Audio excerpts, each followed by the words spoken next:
I'm Robyn Jasko, author of Home Sweet Homegrown and founder of Grow Indie, and today I'm going to show you how to make root cuttings and root them in water. So to make a root cutting, the first thing you need to do is establish what kind of plant you have and if it's suitable for root cutting. Plants like basil or tomato plants are fantastic for making cuttings out of in water because they root fairly quickly.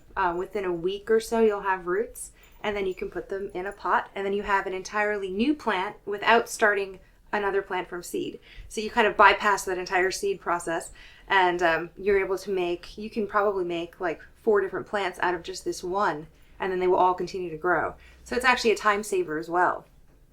So to start, here we have a basil plant, and what you would do is, this is actually a pretty bushy basil plant, so you would just need to go and find a place where a stem meets a new shoot.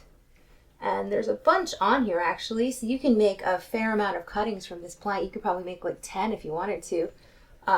So you would just find a spot here where a new shoot's coming off, and you take your scissors and you would snip it right there at the base.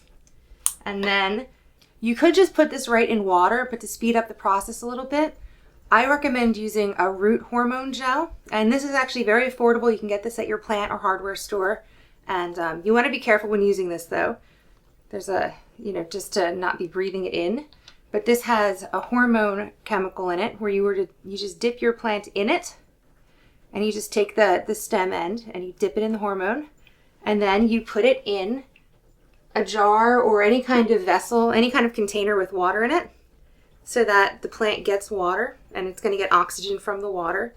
And in about a week or so, you'll have roots coming out of here. So then after your plant has been in the water for about a week or two and you start to see roots developing, you're ready to move it into the soil. And then you have a whole new start. So to do that, you just take your plant out of the water and you get your soil medium and you get your pot ready and you just put it right in there. And then you would add water to this. And you want to keep this out of the sun for a few days because the plant needs to work on its root structure now. You don't want it to work on photosynthesis at this point. So you would just put this in a darker spot of your house for about 3 or 4 days, and then you can move it back outside. And then you have an entirely new plant, just from a root cutting. So I'm Robyn Jasko, and now you know how to make root cuttings in water. Thanks again.